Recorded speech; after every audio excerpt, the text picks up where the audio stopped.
Acclamons son excellence.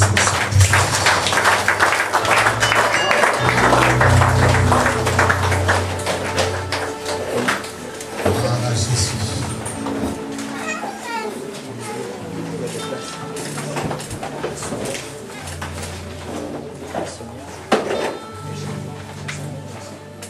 Vous êtes très beau ce matin. Vous êtes très belle ce matin. Et une bonne nouvelle aussi pour vous. Votre Dieu, votre papa vous aime beaucoup. Amen. Gloire à Dieu. Prenons les Écritures dans le livre d'Exode. Exode chapitre 14.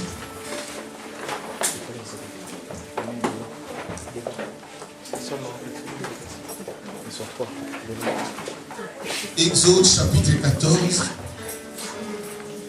On prend du premier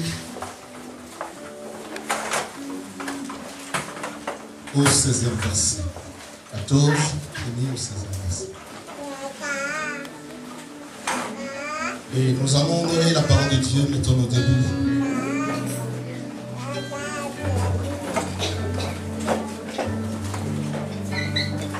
Exode 14,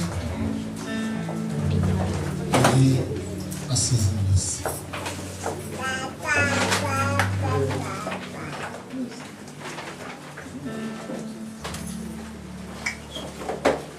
Si nous sommes debout, c'est pour honorer la parole de Dieu. Et la parole, c'est Dieu. La Bible dit au commencement était la parole. Et la parole était avec Dieu et elle était Dieu. Voilà pourquoi nous nous mettons debout quand nous voulons lire la parole qui est Dieu. Pour l'honorer. Je lis la parole de Dieu. La Bible déclare. L'Éternel parla à Moïse et dit: parle aux enfants d'Israël qu'ils se détournent et qu'ils campent devant Aïroth, entre Migdol et la mer, vis-à-vis de Bel-Zéphon. C'est en face de ces lieux et vous camperez près de la mer. Pharaon tira des enfants d'Israël. Ils sont égarés dans le pays. De 2 heures les enferment. J'endurcirai le cœur de Pharaon et il poursuivra. Mais Pharaon et toute son armée serviront à faire éclater ma gloire. Et les Égyptiens sauront que je suis l'Éternel. Et les enfants d'Israël firent ainsi. On annonça au roi d'Égypte que le peuple avait pris la fuite. Alors, le cœur de Pharaon et celui de ses serviteurs furent changés à l'égard du peuple. Il dit: qu'avons-nous fait en laissant aller Israël, dont nous n'aurons plus de service? Et Pharaon attila son char, et il prit son peuple avec lui. Il prit 600 chars d'élite, et tous les chars de l'Égypte. Il y avait surtout des combattants. L'Éternel endurcit le cœur de Pharaon, roi d'Égypte. Et Pharaon poursuivit les enfants d'Israël. Les enfants d'Israël étaient sortis, la main levée. Les Égyptiens les poursuivirent.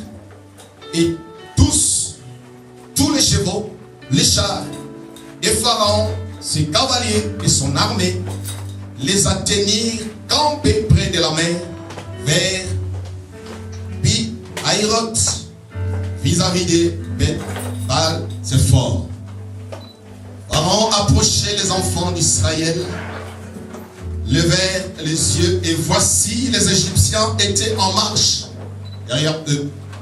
Et les enfants d'Israël eurent une grande frayeur et crièrent à l'Éternel. Ils dirent à Moïse: n'y avait-il pas de sépulcre en Égypte, sans qu'il soit besoin de nous mener mourir au désert? Que nous as-tu fait en nous faisant sortir d'Égypte? N'est-ce pas là ce que nous te disions en Égypte? Laisse-nous servir les Égyptiens, car nous aimons mieux servir les Égyptiens que de mourir au désert. Moïse répondit: au peuple. Ne craignez rien. Restez en place. Et regardez la délivrance que l'Éternel va nous accorder en ces jours. Car les Égyptiens que vous voyez aujourd'hui, vous ne les verrez plus jamais. L'Éternel combattra pour vous et vous gardez le silence. L'Éternel dit à Moïse, pourquoi ces cris? Parle aux enfants d'Israël et qu'ils marchent. Toi, lève ta verge, étends-la, étends ta main sur la mer et fends-la. Et les enfants d'Israël entreront au milieu de la mer à sec. Parole de l'Éternel. Mettons-nous en Jésus.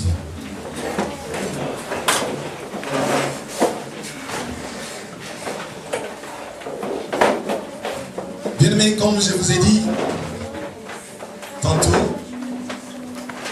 le message d'aujourd'hui, on ne sera pas long, mais on va être précis. C'est un message qui veut nous rassurer. C'est un message qui veut nous mettre en confiance. Confiance en Dieu et confiance en nous-mêmes. Assurance à Dieu. D'être assuré que nous sommes réellement fils de Dieu. D'être assuré que ce que Dieu nous a promis l'a accompli.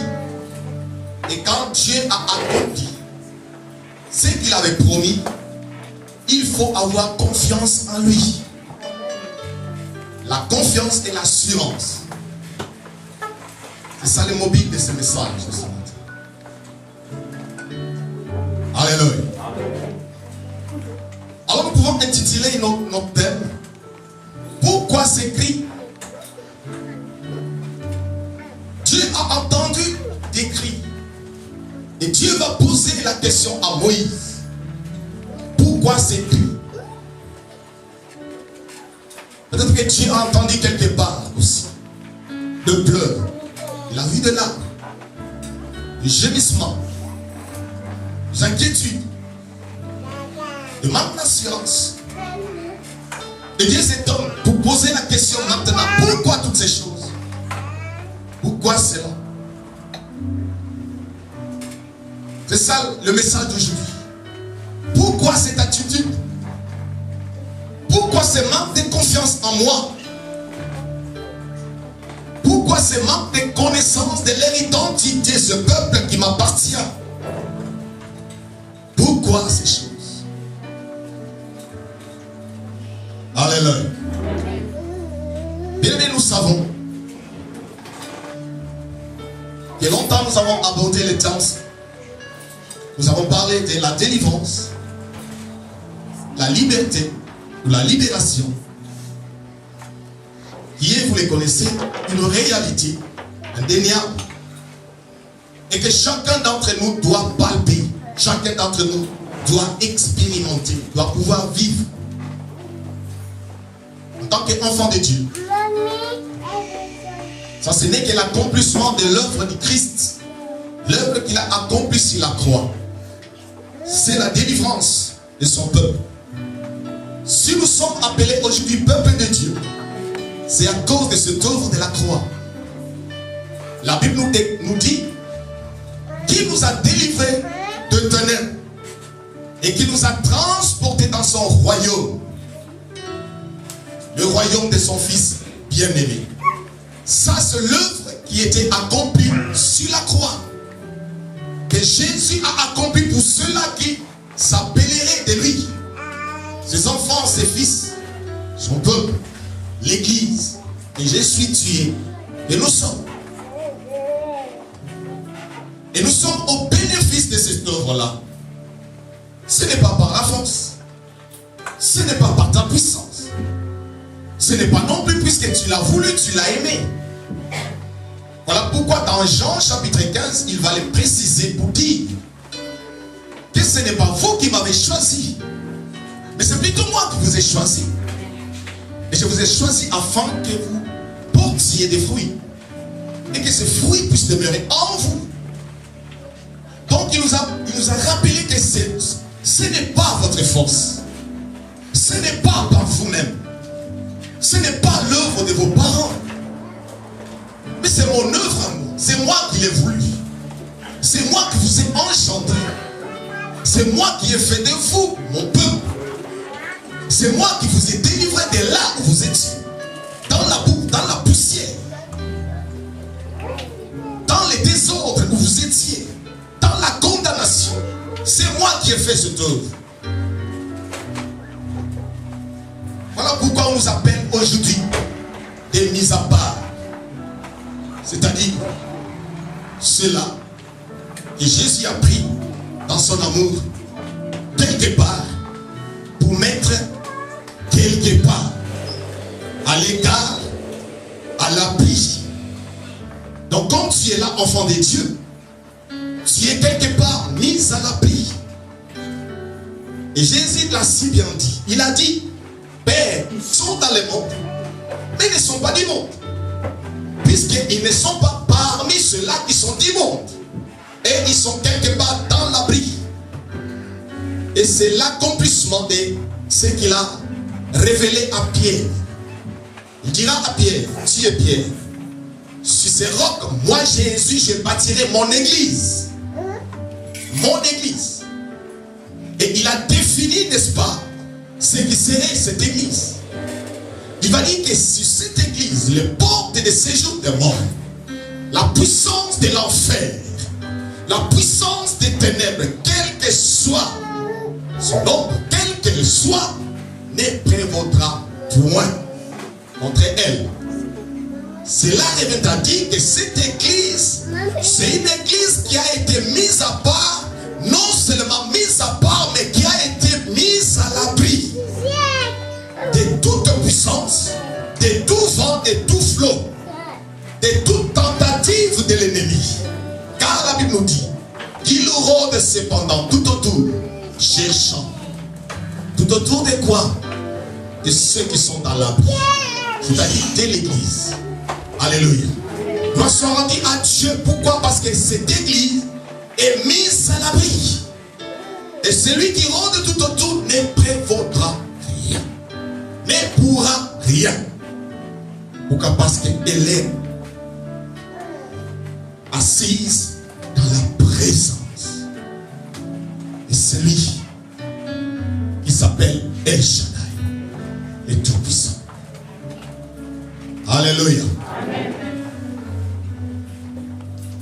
Nous voulons parler de la science, car je veux que tu sois rassuré. Enfant de Dieu, chrétien. Parce qu'aujourd'hui, on voit de plus en plus de chrétiens en ballottage, emportés en tout vent des doctrines. Chrétiens en ballottage. Quand le vent souffle à gauche, il est à gauche, à droite, il est là. Il y a un problème. Il y a un sérieux problème identitaire dans l'église, dans les chefs des enfants de Dieu. Il y a un problème identitaire. L'église n'a pas confiance en soi-même. C'est-à-dire, quand je parle de l'église, je vois ceux qui forment, ceux qui composent cette église. L'église n'est pas celle que nous voyons, bâtiment. L'église, c'est cela que Jésus a appelé à mise à part. Et pour cela que Jésus a appelé, il y a un problème identitaire qui se pose.